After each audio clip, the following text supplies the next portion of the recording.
Hey guys, welcome back to my channel. I'm sorry it's been kind of a while since I've uploaded a video. I have reasons for it, but they're not super interesting. I just got kind of busy and haven't read a whole lot. So I actually don't have a review for you guys today. I have been reading some stuff, but it's not really stuff that's interesting to talk about on this channel necessarily. Maybe it is, I don't know. But it's stuff that's like 19th century French literature, so if you guys want to hear about my feelings on the Three Musketeers, sure, let me know, but I kind of assume that most of you don't, since I think probably most of you are here for young adult fantasy and stuff. So today I actually just have a book haul for you. I have a constant book buying problem, so it's not news that I bought books, but let's just discuss what I've got. Shut up! This is my cat. This is Smudge. He's really annoying. He's cute though. Look at his face. Yep. Go away. Okay, so let's get started with the haul, shall we? So the first book I've got here is called Control by Lydia Kang.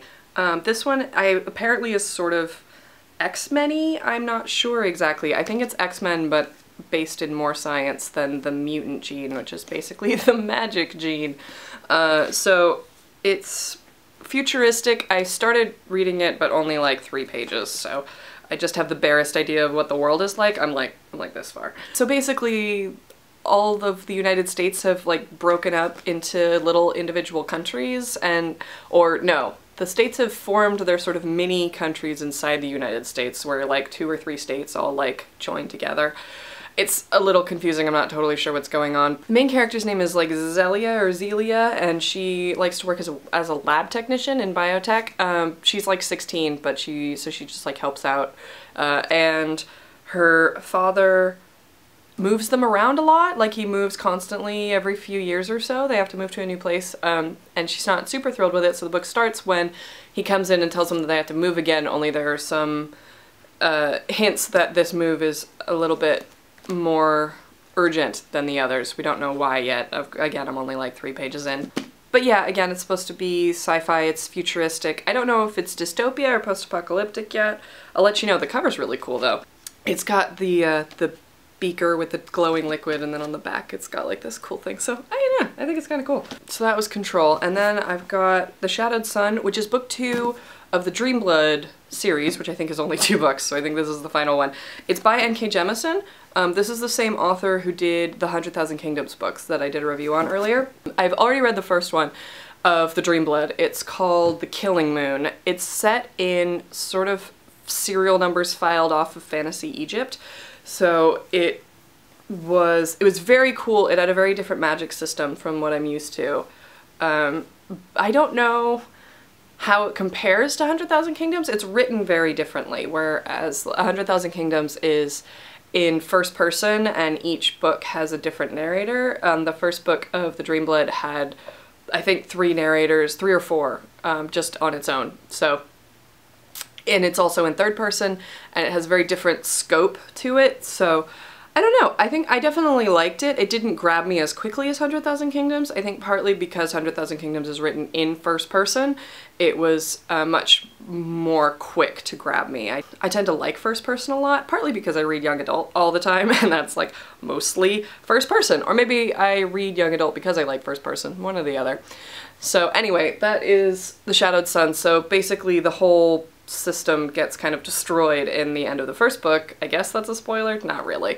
And so book 2 is going to be after that. She tends to do that. Most of her books seem to be that the books in the series don't pick up directly after the one before it. It tends to be like years later and with a different set of characters, and it's examining like the long-term ramifications of the actions of the first book. So I really like that in her books. I think that that's a different take, because a lot of the books tend to be like exactly after the last one. Now we're doing like the immediate ramifications. So I like the long-term aspect of it. Next on here is The Ring and the Crown by Melissa de la Cruz. I keep thinking that I know this author from somewhere else, but I don't think I actually do. I don't think I've read anything from her. She's written other stuff. Like I think she wrote a vampire series, but I haven't read it, so I don't really know.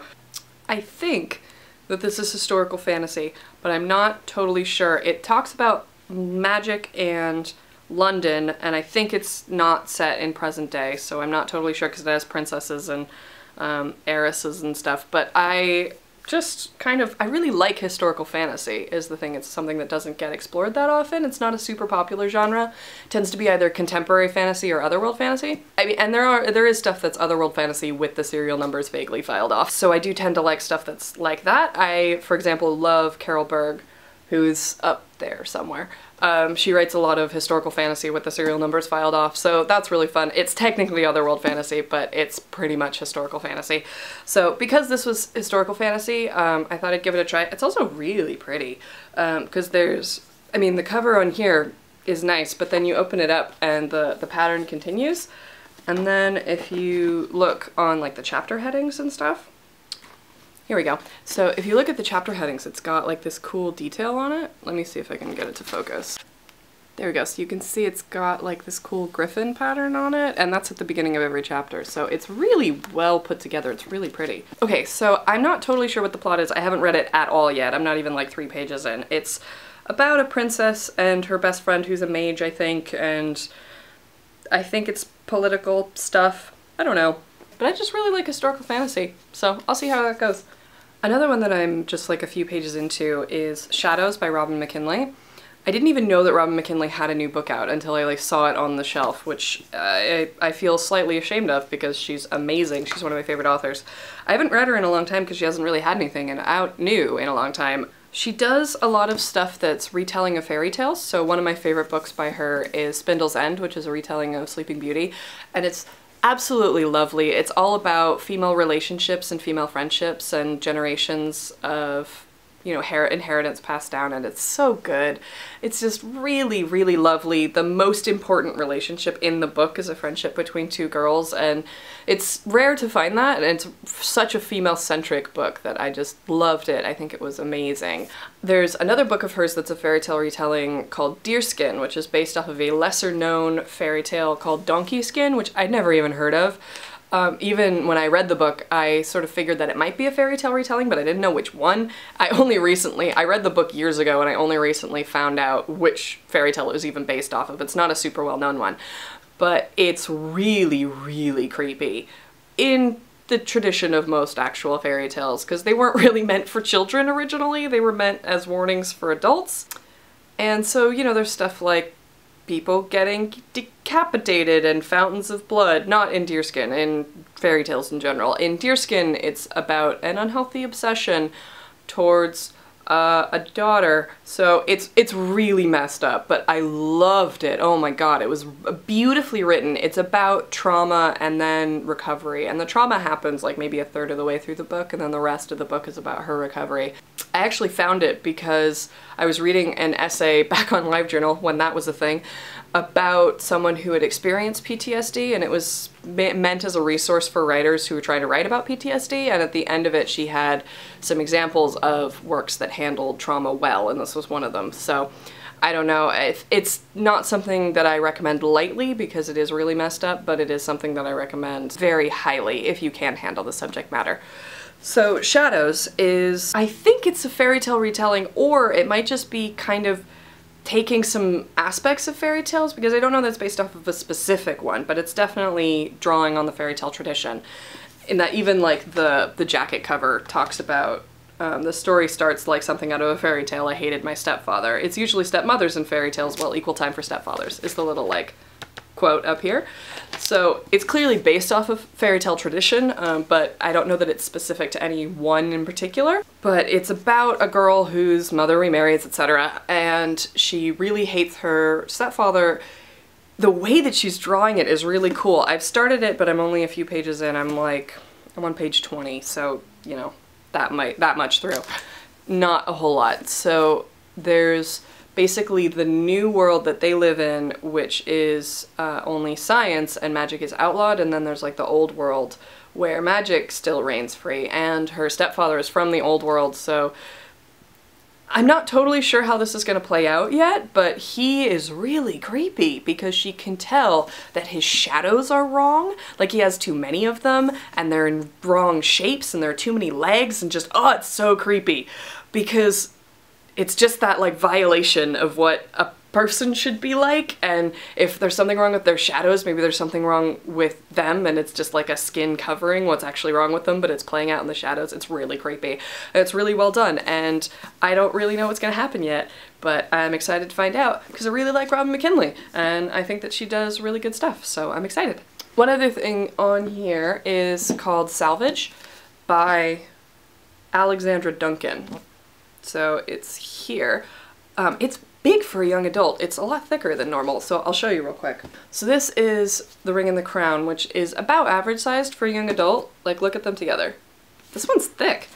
I tend to just throw myself on the sword of young adult fiction with very little thought. Like, I'll just buy stuff just because it kind of looks cool and it has a nice cover and the jacket made it sound interesting, and maybe someone mentioned on a review once on Tumblr that they liked it.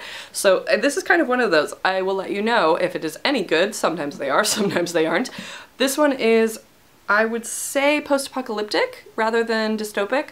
Yeah, and the jacket cover is really unhelpful. It gives you like zero information. So this was one of those where the cover looked cool, the jacket cover made it sound kind of interesting, and I thought that someone maybe on Tumblr had said that they liked it. And also just when stuff is really long, when it's YA at least, I generally won't read fantasy novels that are super long. Game of Thrones, I am looking at you, but for YA it makes me think that maybe the author actually had more of a thorough idea than some other books that I've seen, not mentioning any names. Maze Runner.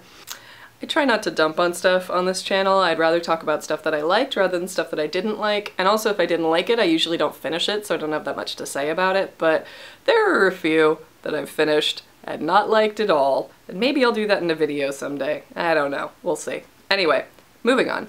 The last thing on here, I think, I've got an advanced reader copy, but I sort of feel weird showing those because they're not actually out yet, is The Taking. I have zero idea what this is about, but I think it's like possibly about fairy changeling children. I don't know. I'll let you know. It comes out in May, so it's not too far away. I probably won't even read this before the book comes out, so. Oh, I lied. That one that I was about to show you wasn't the last thing. I had one more. So I have Hollow City here, the second novel of Miss Peregrine's Peculiar Children. I haven't read Miss Peregrine's Peculiar Children thing. What is that called?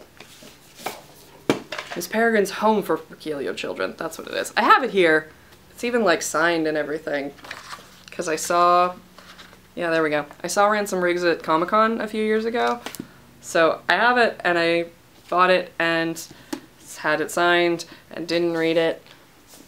So I don't know why I keep buying sequels when I haven't read the first one, but yeah, I have Hollow City here, so there's that.